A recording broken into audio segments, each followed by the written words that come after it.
Hello and welcome to another Two Network match report with me, Adam. It's finished at St James's Park. It's finished at Newcastle United 0, Crystal Palace 1. Milivojevic penalty. As cliched as that sounds, the difference between the two sides. It was a very controversial and very open game today. I thought it was a much more accomplished performance from Newcastle despite the defeat. Rather undeserved defeat, but we'll talk through that in a minute. But a lot of surprises to see that, despite Rafa Benitez talking up Jonjo Shelvey pre-match, he didn't get the start that many had sort of hoped for. But Key was given the nod ahead of Shelvey in light of Diami's injury. Dummett was fit enough to play as well. He was the other concern. It was largely, as you would expect, the three amigos up front, who actually, after a sort of a tentative 5-10 minute start by Newcastle, we really started to dominate and pose ourselves on Crystal Palace, and we had an absolutely brilliant first half. Has to be said. I thought Almiron probably had his best game since his full debut against Huddersfield, which seems like a lifetime ago now. He was getting stuck in. He was using his body well. He was using his pace well. He was linking up well with Richie down that left hand side. Maybe Richie saw some of the comments about why he wasn't passing to Almiron, but there was definite urgency about our play in the attacking third. There was excellent hold-up play from Rondon, who's he continues to be a warrior. He continues to battle, and he's such a vital part of our system, and he did not disappoint today.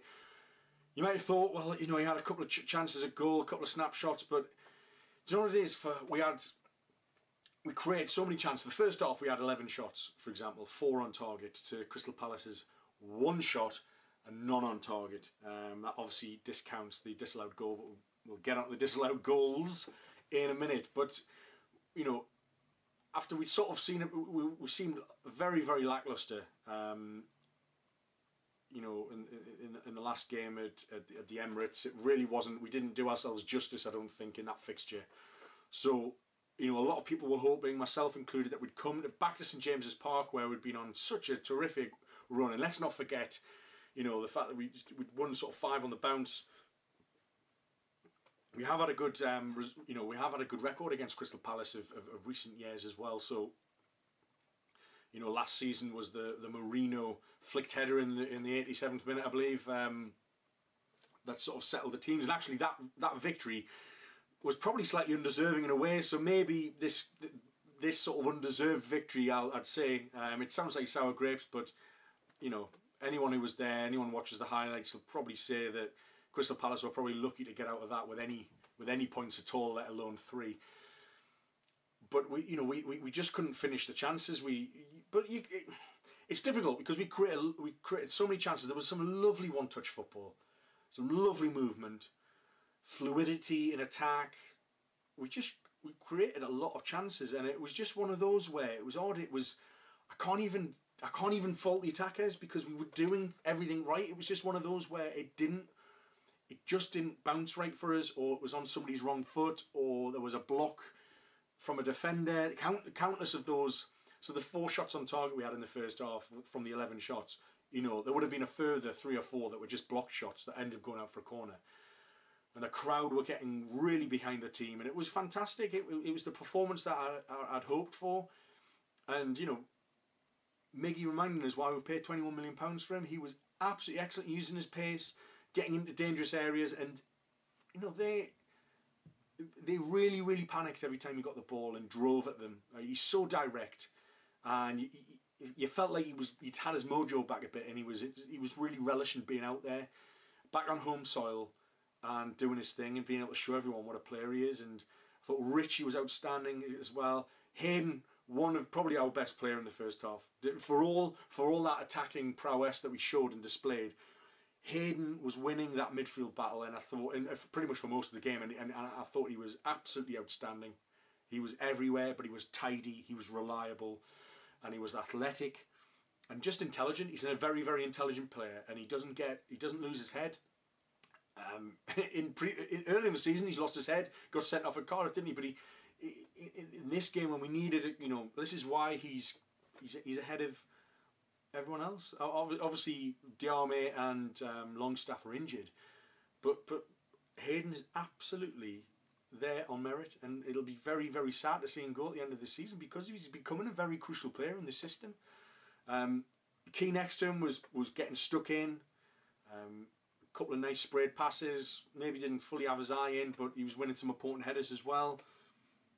And Palace, for all they've got, their own sort of front three in Townsend and Zaha and had Batshuayi, who's an absolutely quality striker. But even when Batshuayi went off and Benteke came on in the second half, those strikers never looked like threatening. And the incident that led to the penalty, a counter-attack, which was sort of completely against the run of play. I think it was Yedlin that overcommitted himself, and Zaha went down, and this is what happens. And it should have been a penalty. It was a penalty, and Milivojevic, as I've said, is just scored his 10th penalty of the season, which is just insane. The amount of penalties that Crystal Palace have scored this season has just been absolutely otherworldly. But I mean, the probability goes up when you have players like Zaha who are quick and tricky and close control and spend a lot of time in the box when they have the ball. Almiron's pretty much the only player that we've got on our side who could possibly be that. But the way that we play, he doesn't spend that much time in our box. He's not an out-and-out centre-forward. Zaha is given licence to run with Crystal Palace. But if we just look, in terms of like Crystal Palace's, let's try and do some quick maths on this. So Crystal Palace have scored 39 goals this season. So a quarter, slightly over a quarter of Crystal Palace's goals this season have come from the penalty spot via I can't even say it now, Milivojevic. So it was an accident waiting to happen, wasn't it? But we didn't finish. We didn't close out the game. But again, like I say, we had chances where Palace were just throwing bodies in the way. It was on Rondon's wrong foot. He was teeing it off for somebody else who tried to be too clever here and there. Richie, had a shot that was blasted out. It was deflected over by somebody's head. I think it was Tompkins. You had Lejeune, who had a header in the second half that was straight at the goalkeeper. You had Almiron chesting it down for Yedlin, who then fired. You just thought it was going to be smashed top corner like an Andy Griffin special, but it wasn't to be. We did play really, really well. It's really annoying that we've come out of that. And look, this isn't. Let's not get ahead of ourselves. This isn't a critical defeat. I know that safety hasn't been mathematically guaranteed yet, but we are going to pick up points between now and the end of the season. As it stands, we are still 7 points clear of the relegation zone. Cardiff City have 2 crunch games away next, away to Burnley, which is going to be absolutely massive. They'll both be fighting for their lives, and then away to Brighton.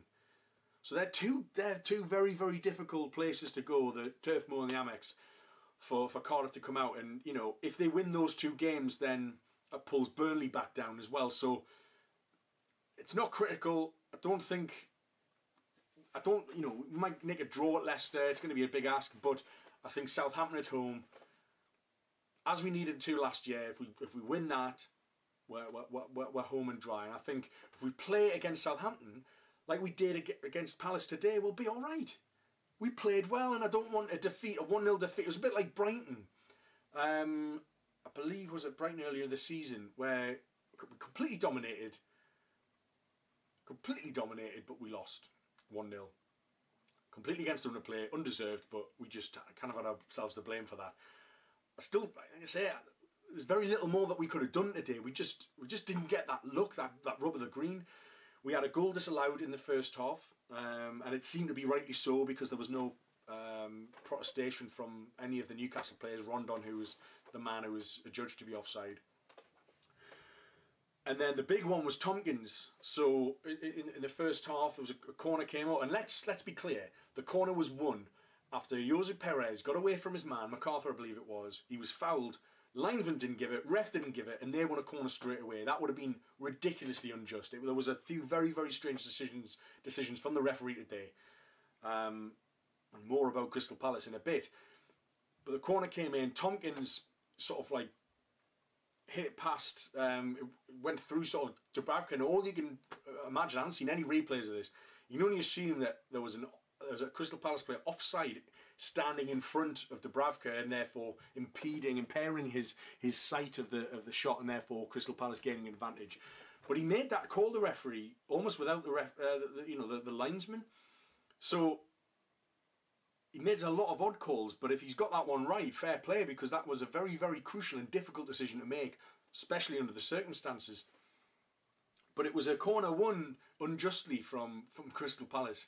And it wasn't the first time that there was sort of a bit of injustice when it came to, Crystal Palace. And so in the first half, Palace player went down, Batshuayi. Palace had possession, they didn't kick it out. There was a couple of opportunities they had to kick it out and they didn't. Then we won the ball from fair and square. And then we were passing it around and passing it towards right back. And then suddenly, that was when the Palace players decided that it was not okay that the ball was still in play and that we should be the team to kick it out of play so Batshuayi could get treatment. The referee didn't regard it a free kick.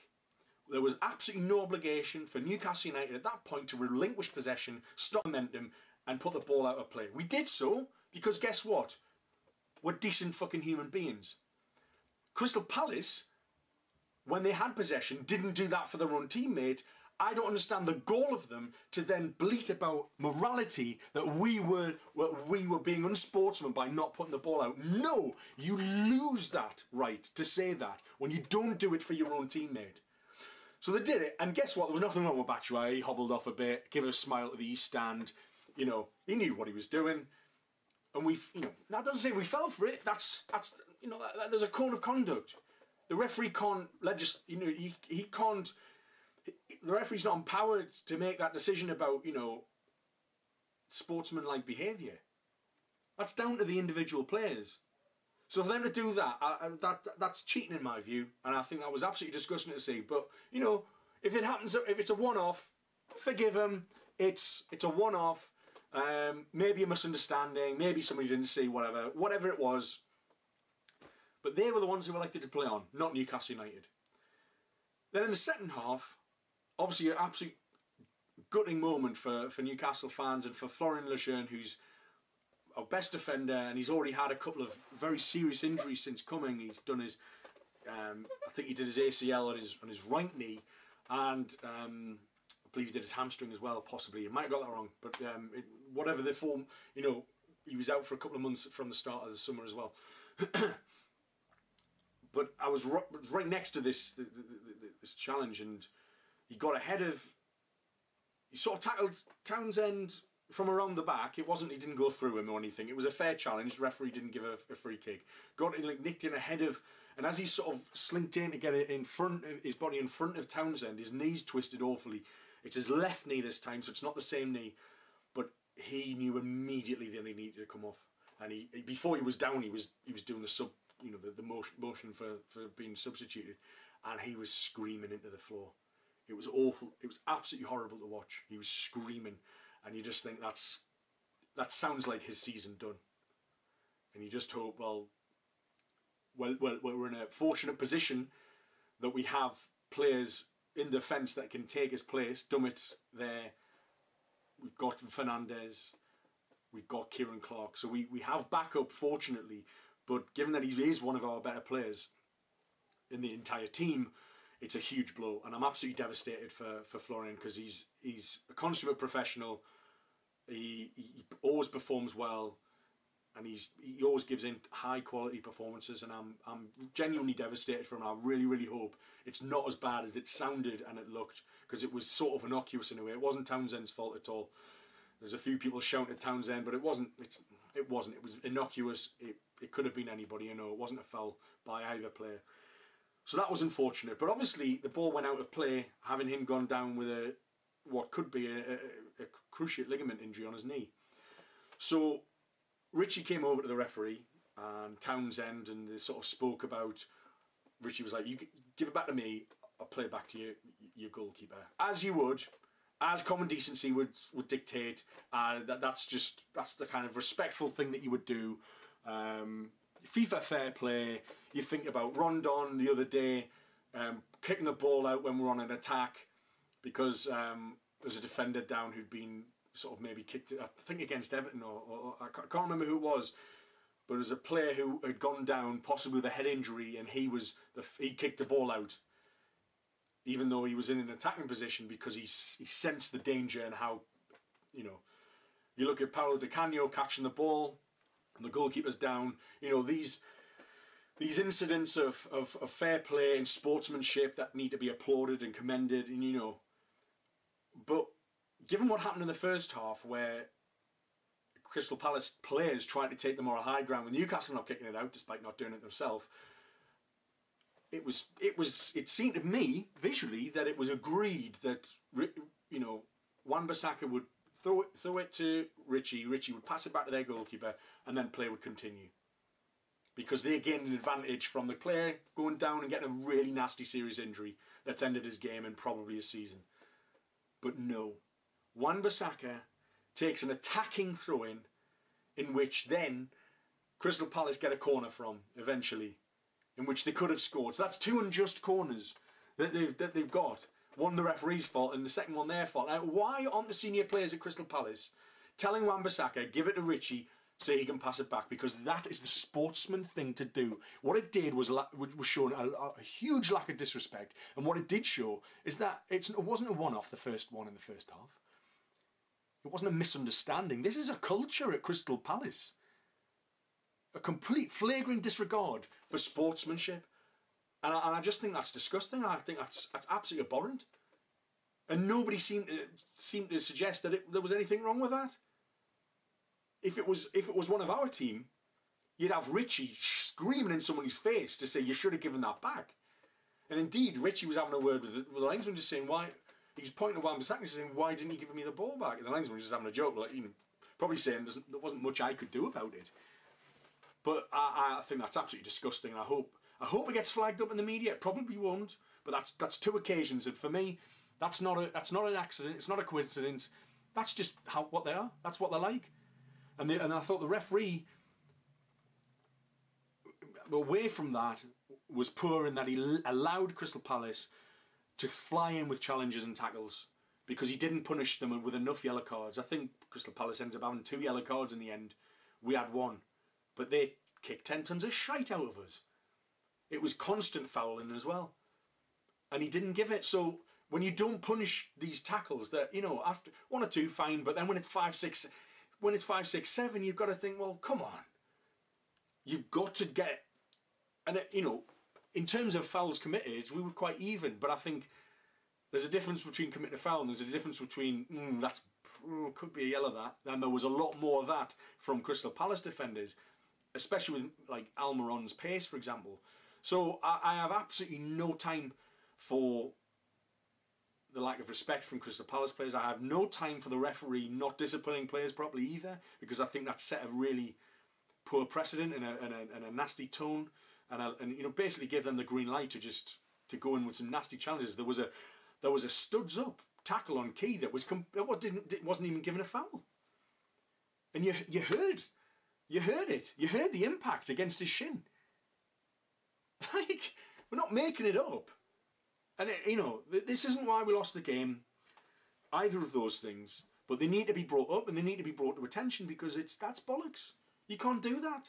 That's not in the name of the sport. It's not what the referee. And I didn't recognise the referee today, so I'm imagining he's recently up from the championship and clearly doesn't have a fucking clue what's going on.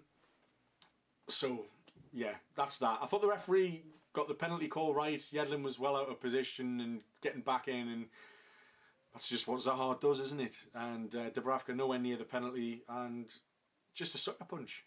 Absolute sucker punch. But I can't be too devastated, because we did play well, and I'd like to see us play like that again. As I said, in the next home game against Southampton, which is a very, very winnable game, and that, given that they're below us, would definitely, absolutely cement survival. I don't think we're going down either way. I don't think the day's crucial in that respect. But it's just a bit annoying, isn't it? And a bit unjust. But you get something like that. You get something like that. And I'm sure the universe balances itself out, the Premier League universe. But yeah, one of those games, very frustrating. And an injury that we probably could have done without again for one of our better defenders. But we have backup. We'll muddle through. But really, really good to see Almiron with his mojo back. And I'll probably give him man of the match, because I just thought it's so important that he settles well, and what we shouldn't really do is apply any sort of expectations to him. He needs to settle in a new continent, in a new league, in a new city, in a new team, new tactics, a new manager. There's a lot for him to do. There's a lot of weight on his shoulders. It's not his fault that he's the most expensive player he shouldn't be the most expensive player that we bought. He shouldn't be. We should have bought 5 players costing £30 million already if we'd have gone with current trends, but we haven't. It's not his fault of the lack of investment. He shouldn't have to be carrying this burden. Had he been one of 3 or 4 £20 million players that we bought last summer, for example, not even waiting till January, then the burden would have been shared, wouldn't it? But the fact that we buy free transfers, the fact that we get loans in, the fact that we get release clauses done, means that somebody comes in for real money and all the scrutiny's on him, and I don't think that's fair. But I thought he really showed his class today, and he really showed impact, and there was a difference there. And I thought he, probably for the first time since that Huddersfield game, I think he performed better than Jose Perez, which hasn't been the case recently. Perez has been performing better. Rondon, fantastic. Richie, really good. Shelvey did not have the impact I hoped he would coming on, but he hasn't had game time and he's rusty. That's just what's going to happen. He's a confidence player.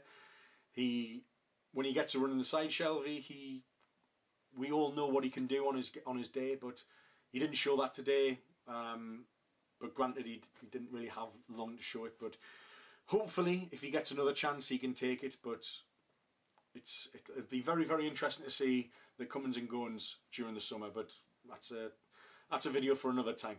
I've been Adam of the Toon Network. Please subscribe if you haven't already, and get your alerts for all of my videos, every match report after every league game. And if you're listening on audio, please give me a rating, and just get your comments below on YouTube. I like to interact with people, and as you know, and just really grateful for your support. Not to beat it today, but we play like that again, we'll be alright. I've been Adam of the Toon Network. Bye-bye.